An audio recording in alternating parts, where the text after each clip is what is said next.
Hey, what up, everybody? This is Stevie Breech. Last night I went to the Smackdown tapings in Sacramento, California, as long as the superstar of the NXT. It was a great show. One of the best shows I think I've ever been to. I was able to sit front row. I was very lucky. I jumped on the pre-sale tickets. And basically, in this video, I'm just going to be running down my experience, just how cool it was.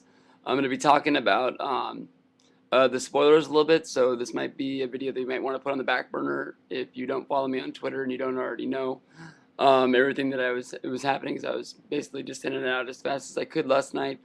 So you might want to wait and watch this on Friday about how cool my day was. But all in all, I got to the arena pretty early. Hung out, talked with some wrestling fans. That's probably the funnest thing there is for me out there. Is just getting around other people that watch wrestling. That's why I get on YouTube and talk to you guys, and et cetera, et cetera. It's just fun being around the people. Earlier in the day, I decided it was going to be Jack Swagger Day. I decided I was going to wear the Jack Swagger Basic because fans wear basic shirts, or real fans wear basic. That's the quote of the day right there. And I tweeted the picture of it to him, and Swagger retweeted it. Yes, if you're a wrestler, to read your tweet or respond to is pretty damn cool, but just to get a retweet to where he sends it out to everybody else that follows him is pretty damn cool. But got to the show. Started out with the dark match. Everybody's favorite, Chavo Guerrero wrestled Percy Watson. Chavo didn't get the win. Honestly, I didn't know who Percy Watson was. I didn't remember him from NXT season 2 because he's not wearing those bright goggles anymore, and he didn't get on the mic and he didn't say "oh yeah." It wasn't until like almost the very end of the match that I caught "oh yeah" on the back of his tights and figured out who he was. Apologize about my voice. I thought before I started the video I had it going pretty well, but I think I shot it out pretty good last night. But seeing NXT season 4 for the first time, Brodus Clay was on the show.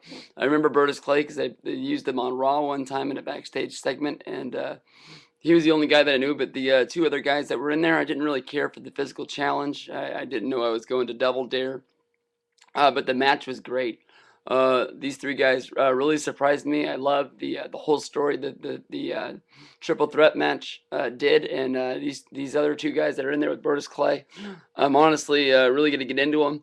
I think Brodus Clay has a real good chance of being a main event to high mid card heel, maybe even a face, because he's a West Coast guy, and when he got on the mic, he got a huge pop. He won the challenge, the open mic challenge or whatever it was called. And I really think he's got a big shot to shine. But these other two guys, I don't know if they'll be enhancement talents or if they'll actually be real superstars that get a job in the future. But these guys can work. I love that match, and they made fans out of me. They're guys that I'll follow. Well, obviously, not enough for me to learn their name before I made a video about them, but still, that match was really good. That ended NXT, and we headed right into the Superstars tapings. Superstars tapings, we got a tag team title match with the Core going against JTG and Trent Beretta. The match was all right. When you go into tag team wrestling, the one thing that I really love is getting the hot tag with the face team. And JTG really didn't do his job getting the whole crowd pumped into the tag. And when the tag finally came, there was not really a pop. So the guy on the outside's really got to get everybody into it. He's got to be doing the stomping of the feet, stomping of the hands, getting everybody going, ready for it. So when he finally hits it, the whole place explodes. And I don't care who you are, if you're in the main event or if you're jerking the curtain on Superstars, it should always work that way with tag team wrestling. And it just didn't work for us. We also got Tyler Rex against Chris Masters. Chris Masters got the win with the Master Lock. And I was real surprised. I mean, Tyler Rex is a guy that used on pay-per-view twice this year, once with Elimination Chamber on Team SmackDown and another time on Del Rio's team on Survivor Series. And he's doing the job on Superstars. That can't be looking good for him. He must be on his way down and out. When you're losing on Superstars, man, there's no looking up. But hopefully that guy can do it, because he has a cool, awesome sort of look. Hopefully Matt Hardy didn't steal it from him, and he can find some way to get there. They opened up Superstars with Teddy Long make the announcement that it was going to be Drew McIntyre and Vicky Guerrero against Edge and Kelly Kelly. If Vicky Guerrero's team lost, she'd be fired. And so that got a pretty cool reaction out of the crowd. A lot of people I was talking to thought Kelly Kelly would turn heel, and we'll get more on that later. And then probably the most awesomest thing that happened the whole night was they had a Kane versus Rey Mysterio match. I'm not the biggest Kane fan, so if I'm gonna say a match was good, it really was good, and it probably was one of the best wrestling matches of the night. Really good back and forth. I think that's gonna be the match that opens up SmackDown. Sometimes they don't tape stuff the way they're gonna put it on the show, but it looked like that's what they're gonna do because they didn't do an opening pyro for SmackDown. It went right into the Rey Mysterio entrance after the Green Day theme. But all in all, great thing, great match. Kane took off after the loss. He just headed right to the back, and then as soon as he went through, Dusty Rhodes theme hit, which got an old school pop from me. Man, Dusty was the man. I love that theme song, and pretty cool that he even has a Titantron. But he came out, tried to get the Mysterio and Rhodes feud solved. Cody came out down to the ring. It made everybody, say they were sorry. Cody gave a lame apology, one that reminded me of the one that Raven gave in ECW after the whole Sandman crucifixion angle. He basically just got on there and said, "I'm sorry," and then everybody, raised their hands like they were that it was all squashed, and Mysterio and Rhodes were holding arms up like, yeah, and they were holding hands. They were doing it not to the hard camera, and then Mysterio went to lead Rhodes towards the hard camera, and Rhodes didn't move, and their arms sort of like clinched. Like a rope when it gets tight, like when there's no more slack to it, and that's when you knew something was going to happen. And right when that happened, Mysterio looked at Dusty, and Dusty just didn't give him, a second look, and Rhodes clobbered her from the back. They beat him all the way up to the stage. Like I said, this is probably be the one thing that we most remember from this SmackDown. It was really, really cool the whole way they did this. It was a slow build all the way up. Cody was really laying it into Ray. And finally, once they made it to the top, the Cody Rhodes theme on the Tron was still up, where he has the mirror that he uses for his entrance, and he always has the pose down for dashing Cody Rhodes.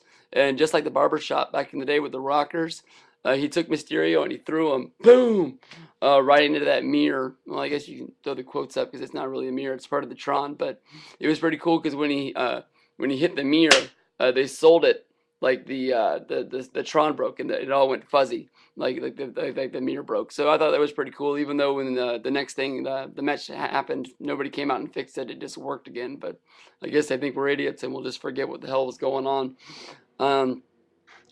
Shoot, from there I think they went into the chicks match. I think it was Lay Cool came out.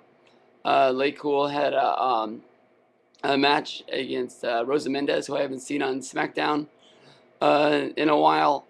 And the match was all right. I mean, Layla's a good wrestler, just not a great wrestler. And when that happened, there was a spot where they were on the outside, and Layla pushed Rosa Mendez, and she fell into McCool's lap, and she sort of rocked back in her chair, and she got mad, and when she got up, she beat the shit out of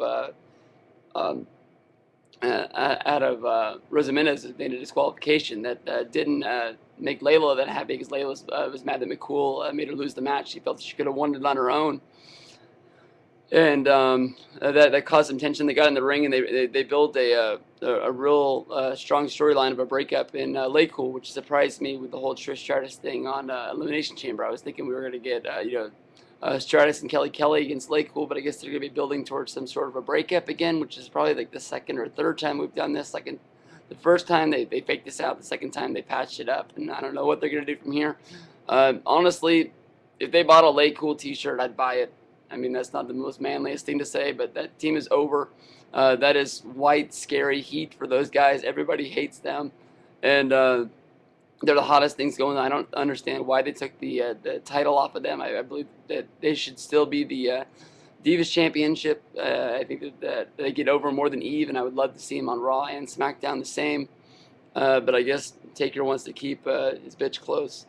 From there, they showed the Rock promo, for which was like the third time they showed it there live at the SmackDown taping.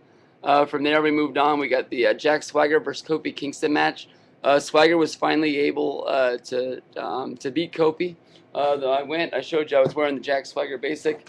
The sign I bought, sitting in front row, said Swagger Town, USA. I was able to get it on the Tron. Hopefully it'll be on there when it comes up. I'll be running a contest with that, putting a video up about that tomorrow morning. And then, but he got the win, and when he got the win, he looked up and he pointed at the sign. So you know that when they're doing that, more than likely Swagger's going to get used at Mania, which is pretty cool because he hasn't been looking all that hot the last few months. It's sort of been embarrassing to be a Swagger fan here because he hasn't been getting some wins, and people have been taking some cheap shots at the Swagger fans because there's not many of us. But he made him tap out to the ankle lock. I know Kofi was a little beat up, but it was an Intercontinental title match, so I didn't think about that. But maybe we actually will get an Intercontinental title match, and Swagger and Kofi can relive their feud since Del Rio is moving on to bigger and better things. From there, we moved on to Barrett versus the Big Show. The core was banned. All in all, this was just an all-out brawl. Everybody beat the crap out of each other inside and outside of the ring. When they were outside, they got a long count on about 9. Big Show rolled back in the ring just to get the count-out win. When that happened, right after they announced the winner, he didn't even really celebrate the win. He just went out there, and him and Barrett started fighting again. The core came out trying to make the save, and right when they hit the ring, the Big Show rolled back in the ring, walked across it, came over to where I was, and took Tony Chimmel's assistant's chair, picked it up, and came back in the ring like he was going to hit somebody. The core ran off. They played the Big Show's music again. He walked to the back. As soon as he walked through the back, they played the Big Show's music one more time, which I thought he was coming out for a promo. He got down in the ring. When he got in the ring, the Core's music hit again. Right away, they came down just like they did before. This time he ran over, grabbed the same chair. Basically, everybody was in the same place. They just did an alternate take. This time, when he grabbed the chair, he came back in the ring, and Justin Gabriel was standing around for some reason, and he hit Justin Gabriel with the chair. I don't know, maybe if there's some places that they show Smackdown that can't show chair shots or something like that, or they just wanted the alternate take to see what it would look like if somebody got hit and somebody didn't. But that was pretty cool. The Big Show twice came and grabbed the chair that was right in front of me over the barricade. But really cool. That guy is huge up close live. But that's going to be a good little brawl match to watch. And from there, they move on to the main event of SmackDown, which was Vicky and Drew McIntyre against Edge and Kelly. There was a cool spot in there. Drew McIntyre was really putting the beat down on Edge. Trying to, I guess, prove his point that he deserves to be in that main event picture. So that tells a pretty good story for him. At one point, he was choking out Edge, and he says, and the ref's like, if you do that again, you're gonna get disqualified. And then Drew McIntyre was like, I don't care. And the ref says, if you get disqualified, Vicky gets fired. And he goes, I don't care about her. I don't even know why I'm in this match. And so that was pretty cool to be able to sit up close and be able to hear him say that. Pretty cool that he would say something like that. I don't know if it's just for us or if it's actually going to be on TV, but they were just trying to get over the fact that McIntyre is trying to get himself into the main event, which would be pretty scary because I just don't see it in this guy. I don't know what they're doing, but all in all, Kelly hit the spear on Vicky, and I think Edge pinned McIntyre after that. Anyways, they had a big party where Vicky got fired. Edge and Teddy Long were dancing in the ring. I don't know. Edge dancing, it just doesn't seem like he's got it to me, but it's pretty funny, I guess, to laugh at him. Okay, but from there, Del Rio came out. Del Rio attacked him from behind, and when Del Rio was running, he ran from the back, but not from like where the stage is. He came actually from the side and came in where the bell keeper's thing is. He sort of made his way through there, and they set the mic on top of the barricade, but the weird barricade, the one that Jericho and Edge went through with the spear at WrestleMania, that's sort of out of place there. That's where they set the mic up there. And as Del Rio was running through there, he tried to slingshot himself through because it's like a little maze. You have to run it around. It's not a straight line. You have to go in, out, and around. And he tried to slingshot himself around. He reached his hands out and he hit the mic. And because I didn't see that he was coming, the mic came and it slammed right into my arm. If I was pay attention, I could have caught it and be like, I caught the mic. But some things don't work out the way you'd like it to. But all in all, I guess Vicky got fired, Edge got the beat down, Del Rio got some real cool heat. As soon as that match ended, they went right into the dark match main event.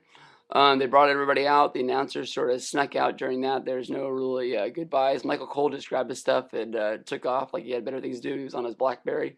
Booker T actually slapped hands. I gave him some of that. and that was pretty cool. But anyways, the dark match was the Core and Alberto Del Rio against Edge and Big Show 5-on-2.